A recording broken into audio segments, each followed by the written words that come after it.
Fellow Nigerians, when we were just discussing how the chairperson of Nsukka local government area of Enugu State, Chinwe Ugu, distributed hire purchase wheelbarrow to empower some youths, we just got the news that Abubakar Malami, Attorney General and the Minister of Justice of the Federal Republic of Nigeria, has declared that Operation Amotekun, the newly formed security outfit of the western region of Nigeria, is illegal.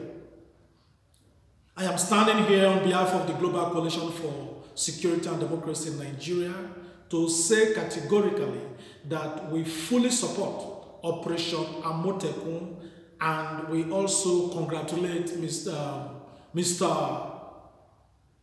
Isse Sage, Senior Advocate of Nigeria, who works for the presidency, for adding his voice and advising the governors of the western region to ignore Malami's statement. To say that Amotekun is illegal is very laughable.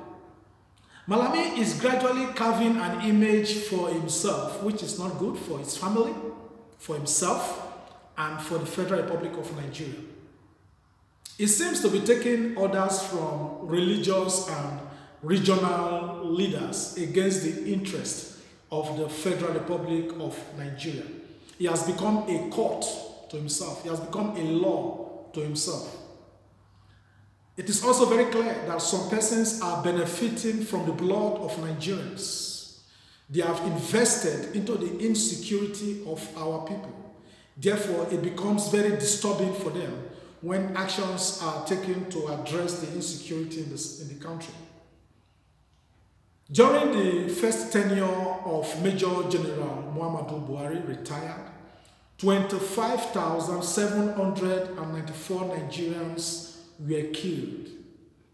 Now, somebody is there displaying executive rascality and challenging state governors who are the chief security officers of their states, challenging them for securing the lives and properties of their people. The same Malami who delayed DSS from releasing Omoyele Sowore against court orders. The same Malami who kept silent when the court was invaded in Abuja. The same Malami under whom 40 court orders have been disobeyed by the government. Anyhow, we are very aware that Malami is just trying to distract us from a very crucial issue that is going on in the Ministry of Justice under him. In December 2019, the Auditor General of the Federal Republic of Nigeria, Mr. Anthony Ayine, disclosed that 10.46 billion naira was unlawfully spent from the Ministry of Justice for the settlement of judgments against due process. He also revealed that 32.5 million naira was inappropriately spent by the Ministry of Justice under Abubakar Malami. We are waiting for EFCC to complete their findings and to take necessary action, just the way we are expecting EFCC to prosecute Ahmed Tinubu, whose petition has been on their table for some months now. If Malami is serious about Amotekun, he should equally stop the Hisbah police, religious police that is operating in the 12 Sharia states of the Federal Republic of Nigeria. He should go further to stop the Joint Task Force that is in the northeastern part of the country and other places. It's quite unfortunate that the Hisbah police has been established in the north just for our poor brothers and sisters who are Muslims there. Because when they steal goods, mobile phones, that is where the Isba police usually come. But those people that have stolen from their states, that have made the people poor, that have made the children to be beggars on the street, that have made them to be unemployed in the north, that have made them to be insecure, looted them into poverty. Those people, like Danjuma Goje, former governor of Gombe State, who allegedly stole 5 billion naira. If Isba police is serious by now, they should have arrested him to Sharia court, and maybe his right hand would have been amputated by now. Governor of Kano State was caught on video receiving bribe, Gandola. Isba police did not arrest him. So that is how they make laws for the poor people of Nigeria. We have 200 or an estimated number of 250,000 police officers in Nigeria, in a population of over 200 million people. The presidency alone has 200 security agents attached to him. The vice president 100, the senate president 50 minimum, governors 30, 40, 50, depending on where they are going. Senators have 6, 7 mobile police with them. State governors have state members of House of Assembly, that is state legislators, they have. Local government chairmen, they have. Commissioners, they have. They are attached to themselves and their families, the security. And they left to us those police officers that are roaming the street, searching mobile phones of Nigerians, forcing them to withdraw money with their ATM card, harassing them because of their hairstyles, checking their laptop against the laws of the land. SARS that are killing people. Those are the type of police they left for us. And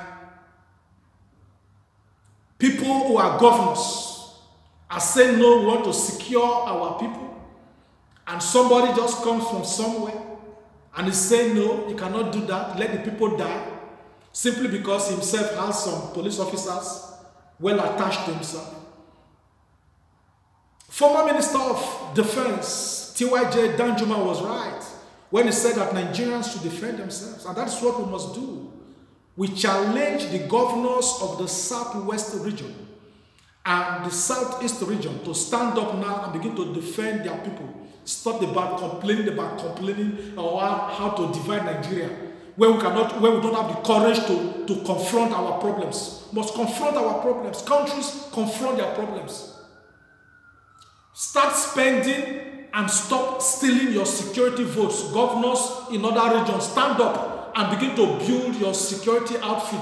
You receive huge monthly security votes from the coffers of the Federal Republic of Nigeria. You must be able to spend them now. You are more interested in your sirens that escort you when the people are dying. Now, in all of this, what is the Vice President of Nigeria, Yemi Osinbajo, saying? Silence. A senior advocate of Nigeria, silent. When Omoyele Sowore was detained against court orders, Vice President, senior advocate of Nigeria, Yemi Osinbajo, kept silent. He was silent when 40 court orders were disobeyed. He was silent on Ruga. Osinbajo was silent when 11 Christians were lined up and killed by terrorists. So why do we have you there from the Southwest? A senior advocate of Nigeria and a pastor, Vice President of the Federal Republic of Nigeria. You fly hired helicopter when Hanan, the photographer daughter of Buhari, is flying with the presidential jet. Are you there for decoration? You are more interested in hawking trader money to market men and women during elections.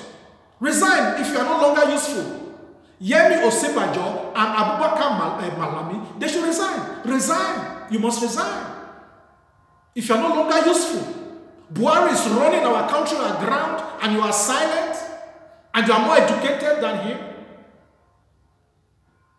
So because Osinbajo is loyal to his Ahmed Tinubu who put him there, he cannot talk. Okay, go and take permission from Tinubu that you want to talk now. We fully support and we stand with Operation Amotekun 247. Fellow Nigerians, all these will pass. We shall be alive to see the end of the wicked. The end of the wicked we shall see with our eyes. But these are lessons for us that never again must we allow this type of people to force themselves on us. 58 Nigerians were killed that brought this government into power. Nigerians did nothing about it. We are suffering for our silence today. Never again must we make this mistake. We must not vote both based on region, religion, party affiliation, tribe, or whatever. Because at the end of the day, all of us will suffer it. And we end up complaining on how to break Nigeria. When it was our silence that brought us this low. We must begin to prepare for the next election, where we shall protect our votes, where we shall declare war against thugs, because it's the thugs that brought all these people to office. Never again must we allow thugs to dictate to us. Even after election, we must look for the houses of thugs. If you force anybody on us, we force you in our own way. We shall no longer remain silent. The world is moving ahead and they are leaving us behind. No. No. God bless the Federal Republic of Nigeria. Thank you.